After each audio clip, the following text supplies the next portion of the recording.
when I was a boy, I just left school, there was a gentleman in the village named Mr. Wilkinson, who bred ponies. And he was moving to Doncaster. And he asked my father and mother if I could join another boy and take him, which means a 3 days' journey. And they said no. Well, I cried for about 2 days,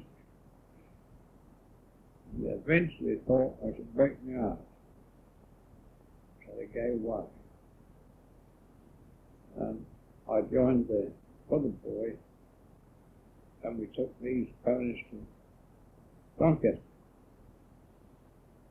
6 young ones, and 2 on horseback, 1 in front and 1 at the back. And we headed off 7 o'clock in the morning, and we headed to the North Road. When we got to the North Road, we never left it, of course, until we got to Doncaster. No motor cars in those days. Not even Orphan track. We had the road to ourselves. That's the great North Road yesterday, not today. The first stop was Little Ponton. Little Ponton is just this side Granville. We stayed the night, and when I went up in the bedroom to look round, I saw 3 beds. I said to my boy, Ted Ashby, somebody else is going to sleep here. I said, look after this money, because I was in charge of the payments, which in those days were sovereigns and half sovereigns. So I held my plan and tied them round my neck and put them under my shirt. I woke up in the morning, they were still safe. We looked across and see the other chap fast asleep. We had a breakfast, paid the bills, and set off again. The next stop was Tuxford, Nottinghamshire. All booked beforehand. And during that Newark, the railway gates were across the road, which blocked our way.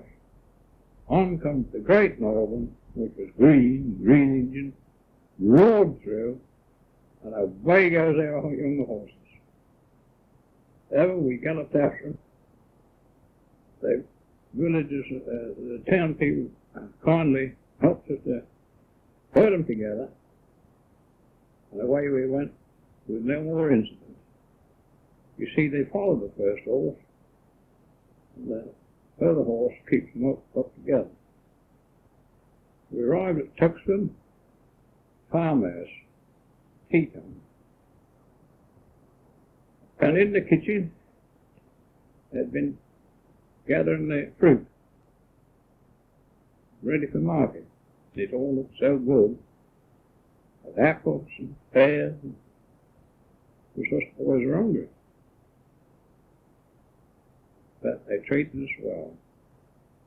They told us we should have all the pears and apples that we required for the next journey. Next day came, paid him, off we go. Next day we arrived in Doncaster. Without incident. And that's the people of Doncaster were a lovely afternoon. They were walking up the pavements. They shouted, just back from the seas, boys. We said, no, don't insult us. These are valuable horses. And out stepped a young couple. A man and his wife, it appeared to be, which turned out to be. He said, you're the boys we're looking for. So he took us to his place, and he took charge of the horses, and he put us up for the night. And we landed them safe. Next morning, Mr. Wilkerson came round to collect us. He took us to the station, bought our tickets, return tickets, and gave us a sovereign apiece. It was a great thing in those days. And he hugged us and said, "Goodbye, my boys. You've done very well." Over that journey, we only saw one policeman, and that was in Nottinghamshire, about 10 o'clock in the morning.